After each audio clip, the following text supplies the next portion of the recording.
Профессор Стекляшкина приходит туда, где есть толпа неугомонных и любопытных ребят, которых нужно занять чем-то необычным и интересным. Стекляшкина знает науку не только по книжкам.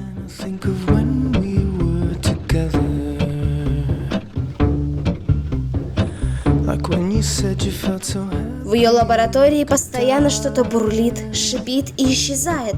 Из множества своих опытов она приготовила самые интересные и отправилась химичить в детский лагерь юный тавдинец. Давайте посмотрим, как это было.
Как тебя зовут? Сколько тебе лет? Меня зовут Сёма, мне 7 лет. Евгения, 8 лет. Софья, 8 лет. Кем бы ты хотела стать в будущем? Позавтракаем. Я хотела бы стать кулинарным дизайнером, певицей. А как выглядит ученый? В халате и в шапочке. Кто такой ученый? Ученый. Это Проводит опыты, эксперименты.